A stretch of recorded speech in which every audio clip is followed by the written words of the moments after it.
O Senhor esteja convosco. Proclamação do Evangelho de Jesus Cristo, segundo Marcos.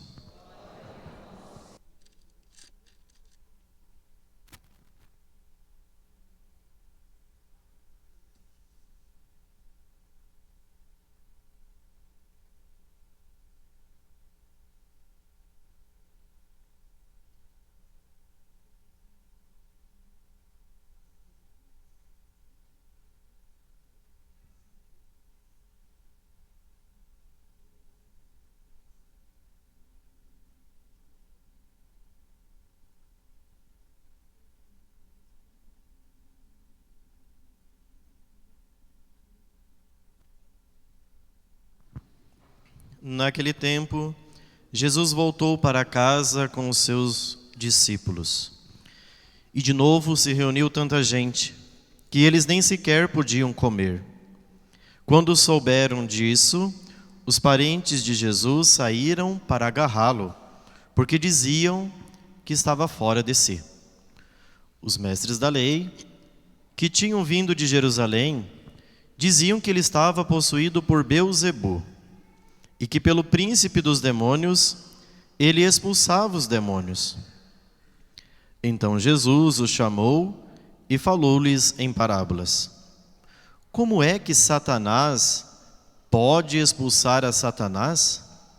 Se um reino se divide contra si mesmo, ele não poderá manter-se. Se uma família se divide contra si mesma, ela não poderá manter-se. Assim, se Satanás se levanta contra si mesmo e se divide, não poderá sobreviver, mas será destruído. Ninguém pode entrar na casa de um homem forte para roubar seus bens sem antes o amarrar. Só depois poderá saquear sua casa. Em verdade vos digo, tudo será perdoado aos homens, tanto os pecados como qualquer blasfêmia que tiverem dito. Mas quem blasfemar contra o Espírito Santo nunca será perdoado, mas será culpado de um pecado eterno. Jesus falou isso porque diziam, ele está possuído por um espírito mau. Nisso chegaram sua mãe e seus irmãos. Eles ficaram do lado de fora e mandaram chamá-lo. Havia uma multidão sentada ao redor dele. Então lhe disseram, tua mãe e teus irmãos estão lá fora à tua procura. Ele respondeu, quem é minha mãe e quem são meus irmãos? E olhando para os que estavam sentados ao seu redor, disse, aqui estão minha mãe e meus irmãos. Quem faz a vontade de Deus, esse é meu irmão, minha mãe e minha irmã. Palavra da salvação.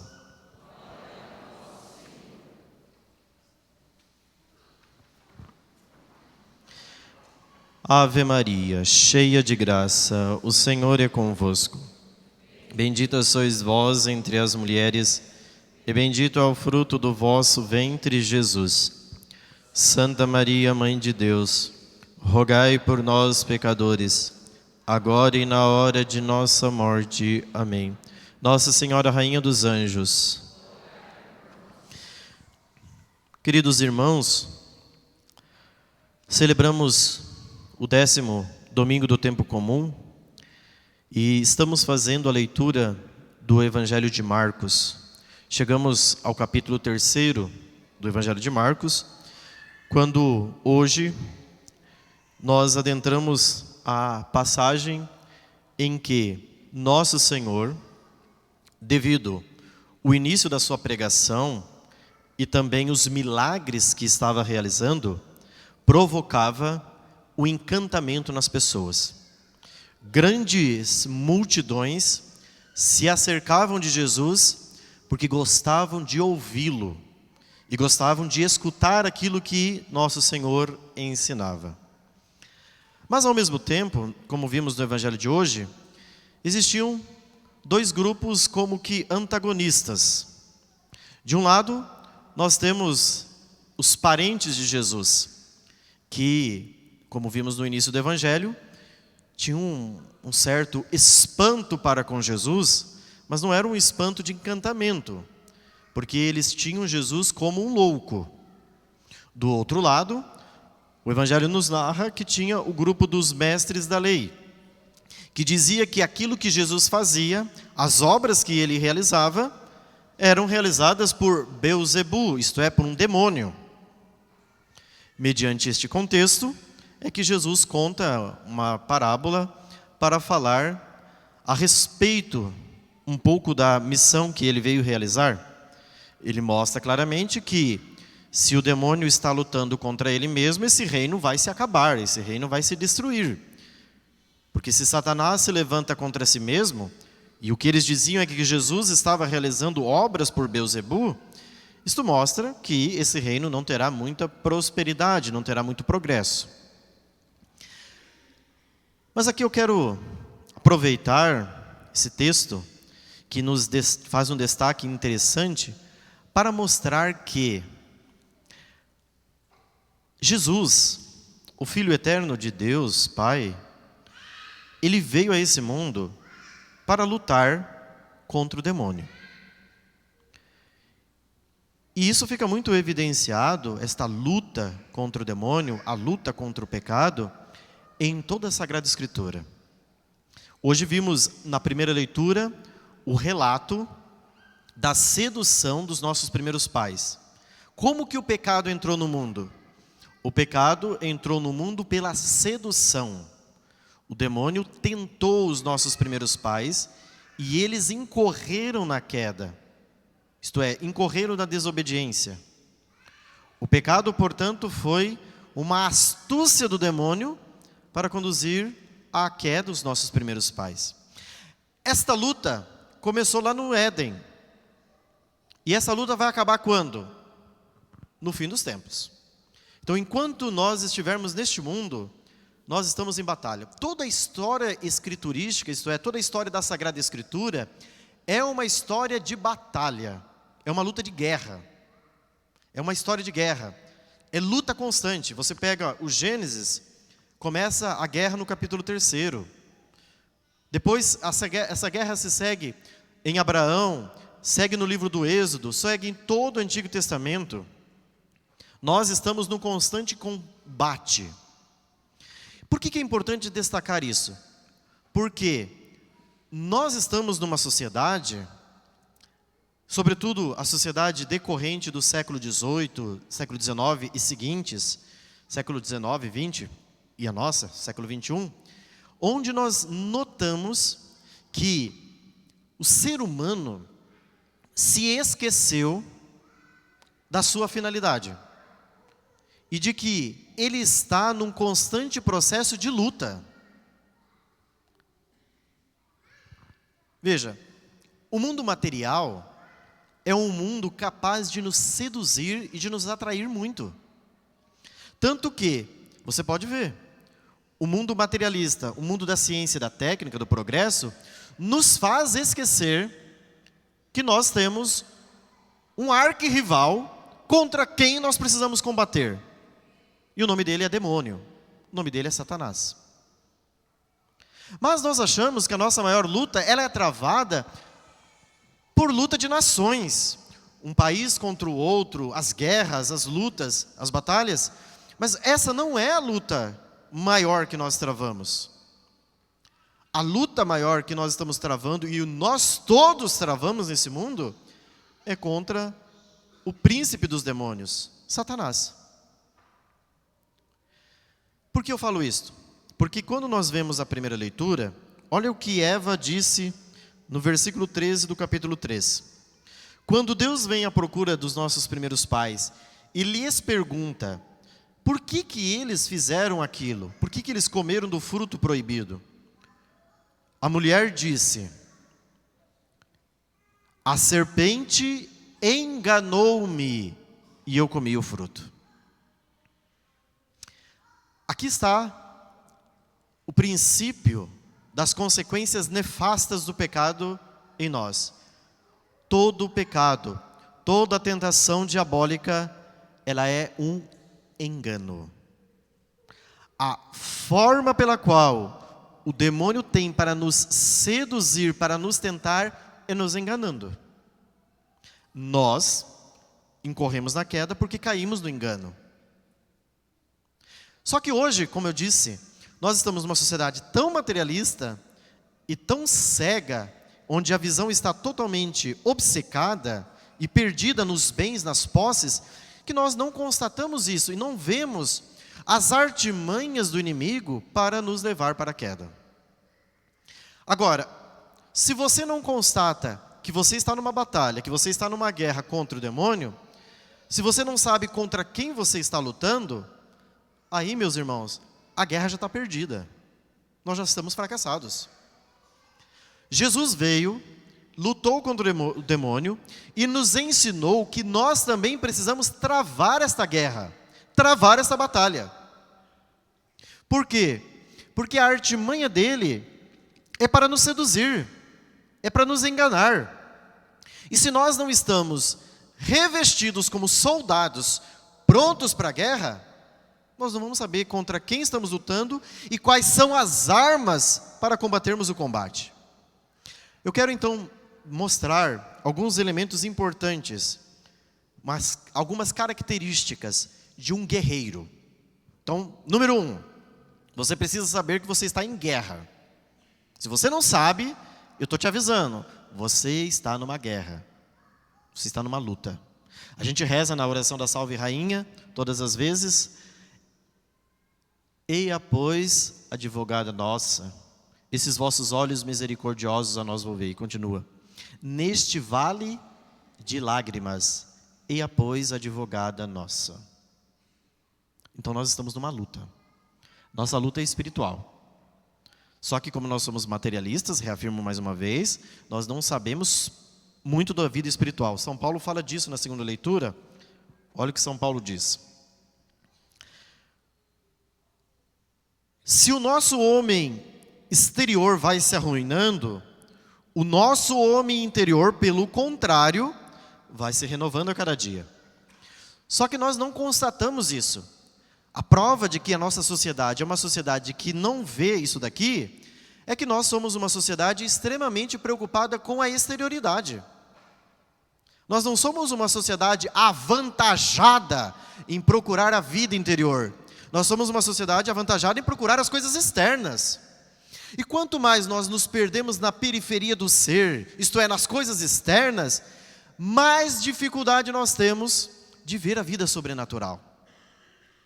Tem vida sobrenatural, tem vida da graça, tem vida orgânica dentro de nós, isto é, uma vida que cresce à medida em que nós vamos tendo vida espiritual. Mas como nós vamos ter a munição, a arma para combater. Então é o que eu vou tentar explicar aqui. No primeiro livro de Crônicas, texto da Escritura no Antigo Testamento, Davi, ele prepara o seu exército. Nós sabemos que Davi teve um grande exército. O maior exército no Antigo Testamento foi montado pelo rei Davi. Jesus é da descendência de Davi.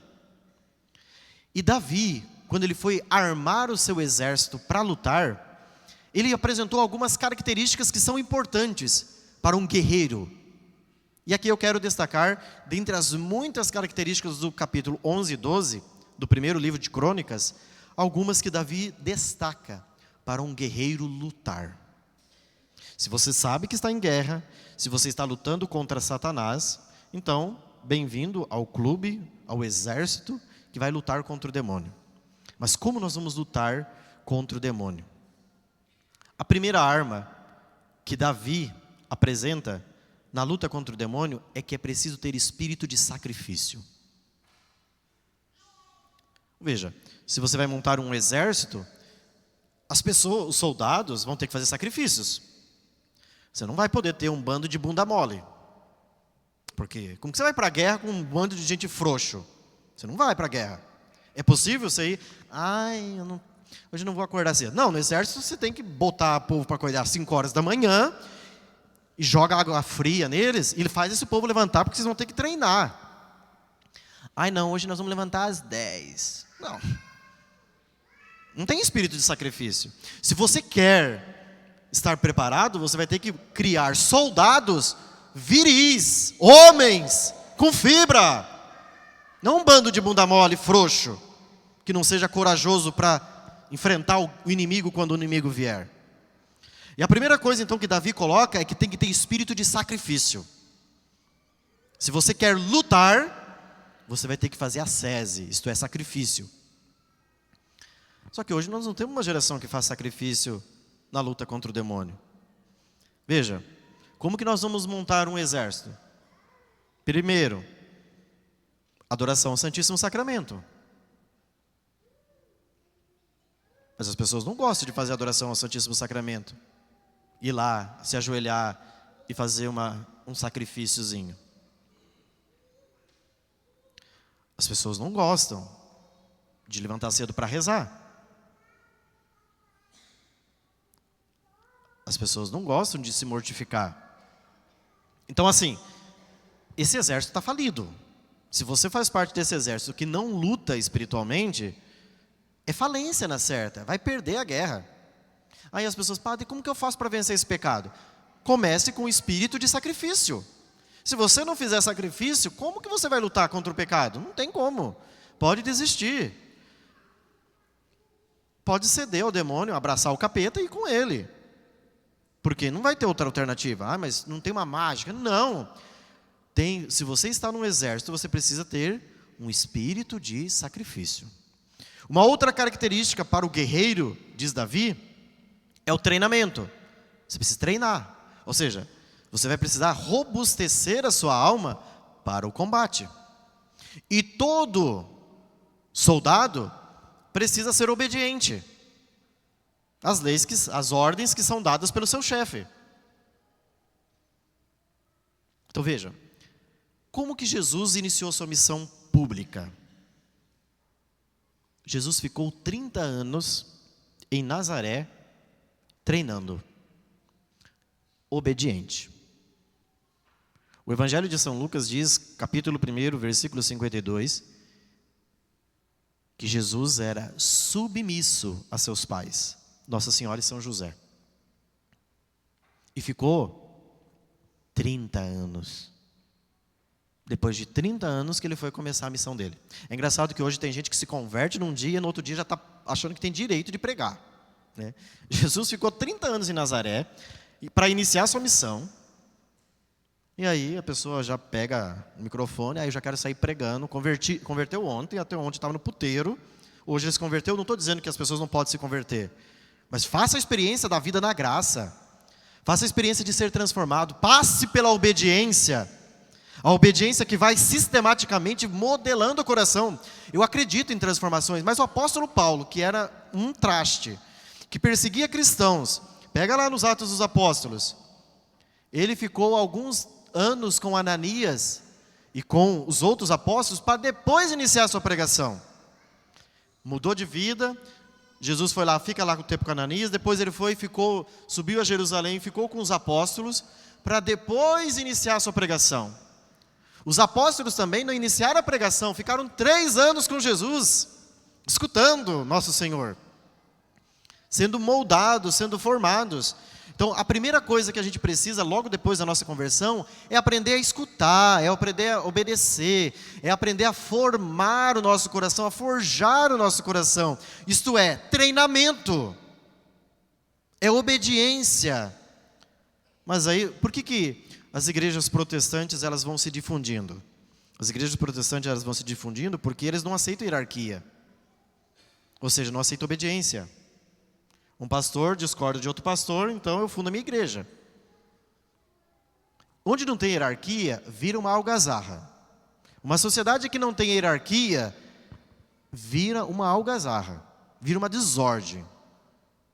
Então você precisa ter hierarquia. Precisa ter alguém que dá a ordem para comandar a coisa. Porque senão a coisa vai tomando uma direção. Não é um ditador, é um pai que providencialmente tem um coração dócil aos desígnios de Deus e conduz. Mas se não tiver ordem, vira anarquia, vira bagunça. Onde todo mundo manda, vira bagunça. Por isso a igreja tem uma hierarquia, tem o sumo pontífice, depois tem os bispos, que governam suas dioceses, e assim vai. Para quê? Para estabelecer ordem. Então nós precisamos ser treinados. E o primeiro treinamento que nós precisamos, caríssimos, é ser treinados na obediência. Porque obedecer é uma coisa que a gente não gosta, não é verdade? Ninguém de nós gosta de obedecer. E o pecado dos nossos primeiros pais foi um pecado de desobediência. Porque Deus disse, olha, vocês não podem ultrapassar este limite. Se você ultrapassar este limite, ou seja, comer do fruto, vocês estão desobedecendo. Seduzidos pela serpente, o que eles fizeram? Comeram do fruto. Todo pecado é um ato de desobediência. Eu sei o que é melhor. E aí você vai e faz, quebra a cara. Os nossos primeiros pais desobedeceram por isso. Porque quiseram ultrapassar o limite da criatura e com a pretensão de querer ser Deus, incorreram da queda. Portanto, obediência. E a obediência é um treinamento. Você tem que dobrar o cavalinho bravo que está dentro de você e dizer, não, eu vou acatar, vou obedecer e vou dobrar a minha vontade. Isso não é fácil. Resignar a nossa vontade é a coisa mais difícil. E Jesus ensinou isso na oração do Pai Nosso. Seja feita a vossa vontade, assim na terra como no céu. A gente até reza isso. Mas quando a vontade de Deus pousa sobre a nossa vida, a gente se rebela. A gente esperneia, não esperneia? Então Deus manda alguma coisa, eu esperneio e me revolto e me rebelo contra Deus. Última característica para um bom soldado. Todo soldado, não é a última que apresenta no livro de Crônicas, é a última que eu destaco, né? Terceira. Todo soldado precisa ser ligeiro. Precisa ter astúcia. Um soldado que não é ligeiro, meu Deus do céu, vai morrer a anta, né? Porque daí fica lá, não move, não tem espírito. Você precisa ter todo policial sabe que você precisa estar atento. O salmo de hoje dizia, né? A minha alma espera no Senhor mais que o vigia pela aurora. Ou seja, o vigilante está esperando a madrugada e não vê a hora de chegar a aurora. Por quê? Porque a hora que chegar o dia ele vai embora. Ele fica esperando. Quando que o sol vai nascer, né? Porque ele está vigilante, ele está atento. Todo soldado, ele precisa ser ligeiro. Ele precisa ter astúcia para perceber os sinais das coisas. Porque se faltar a astúcia, a ligeireza, ele vai perder a guerra. Cochila para ver, o ladrão vem e rouba. Não dá para cochilar. Você precisa estar como um vigilante atento a todos os sinais. Se nós estamos em guerra, é preciso estar astuto. É preciso ser ligeiro para perceber. Como perceber? Perceber os sinais que às vezes o demônio dá quando nos tenta para nos levar à queda. Às vezes, o demônio usa as mesmas artimanhas de sempre. E nós caímos nas mesmas artimanhas sempre, não é? Ele sabe que para te conduzir para o pecado, ele precisa fazer isso, isso, isso. Ele propõe, depois aquilo vira um alvoroço dentro de você, e quando você vê, você cai. É sempre a mesma artimanha. E nós, bobinhos, caímos sempre. Isso que é o pior. Faz 30 anos que você cai na mesma coisa. A coisa é planejada. O que está faltando? Está faltando espírito de ligeireza. Está faltando astúcia para você. O que eu quero mostrar com isso? Que nós precisamos ser soldados numa guerra.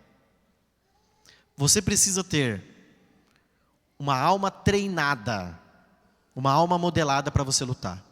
E quais são os meios para nós lutarmos? Além de todas essas disposições e características que apresentei, você precisa da vida sacramental.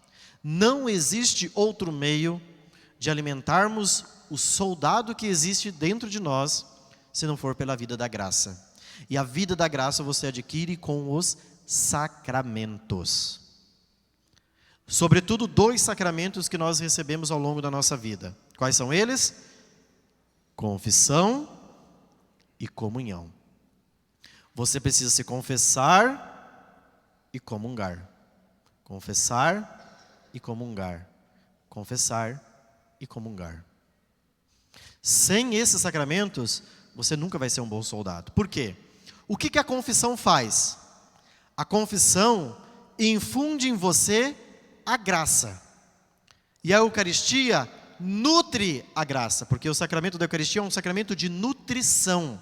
Então você recebe a vida da graça, e essa graça precisa ser nutrida pela Eucaristia. Se você tentar lutar sem esses sacramentos, pode fechar a porteira e já se dar por vencido. Perdeu a guerra. Não adianta. Você vai ser um fracassado.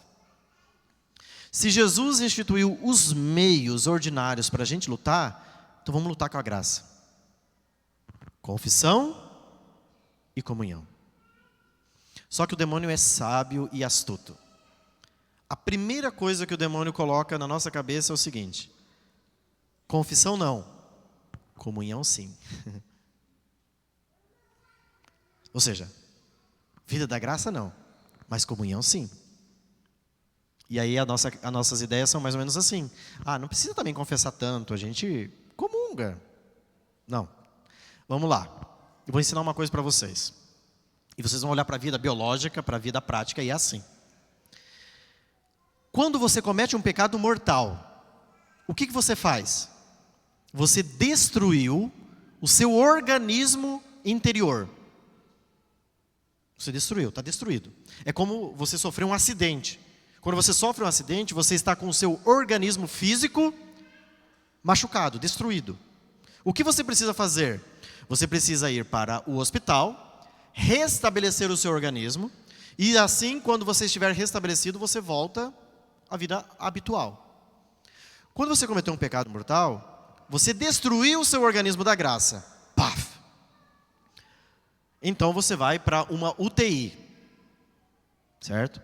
A UTI é uma unidade de tratamento intensivo na qual você vai recuperar o seu organismo para depois poder voltar à vida normal.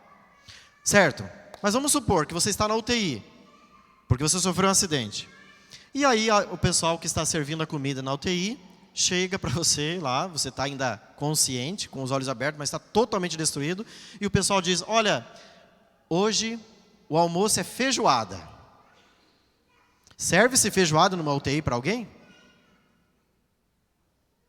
Porque no máximo a pessoa vai tomar uma sopa, um caldinho, e ela vai sendo nutrida, restabelecida, para novamente ter condições para comer uma feijoada. Ou, hoje nós vamos servir uma costelada aqui na UTI. Não, você não vai servir costelada. Por quê? Porque as pessoas que estão na UTI, elas não têm condições disso. Eu não estou comparando a Eucaristia com uma costelada. Mas veja, se você está com o seu organismo espiritual destruído, e você coloca um alimento nutritivo, que é a Eucaristia, porque é nutrição da vida interior, você faz o que com a pessoa? Você mata a pessoa. É por isso que São Paulo disse que quem comunga consciente de pecado, comunga a sua própria condenação, ou seja, você comunga a sua própria morte, a sua própria destruição. É por isso que você não comunga em pecado grave. Não é porque a igreja tem um capricho de querer controlar as pessoas. Não, é porque você está destruído e você precisa se restabelecer. E o restabelecimento se faz na UTI, chamado confessionário. Lá, o sacerdote ocupa a função de médico e vai restabelecer o seu organismo com o perdão dos teus pecados. Você vai recobrar a vida da graça, então você estará de novo preparado para ser nutrido pela Sagrada Comunhão, por um alimento que nutre a sua vida espiritual. Então, meus irmãos, qual é a tentativa satânica? É que, não, vai comungar é assim mesmo. Gente, o demônio fica sentado e ele não tem nem trabalho, né? O seu inimigo está sentado com uma cadeira de praia, olhando assim. Eu não tenho nem trabalho. O povo está indo para o inferno tranquilo, né? Agora, o próprio cura d'Ars disse um dia que se restasse uma pessoa justa e santa, isso para o demônio é perda. É por isso que quando as pessoas começam a se converter, você começa a ver que o demônio começa a se levantar. É impressionante. Ele se levanta. Ele se enfurece. Porque as pessoas começam a mudar de vida.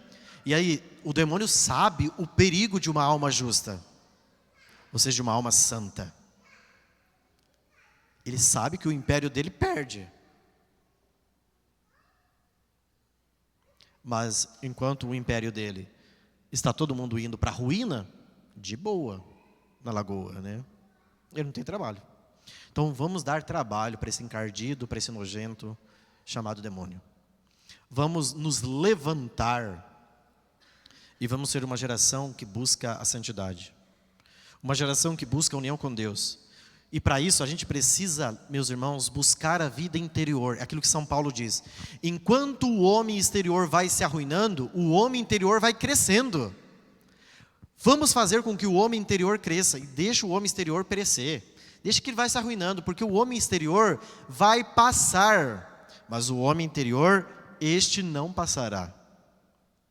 Se nós sabemos que estamos em guerra, levantemo-nos e vamos travar esta batalha. Rogai por nós, Santa Mãe de Deus. Levantemos e professemos nossa fé, rezando o símbolo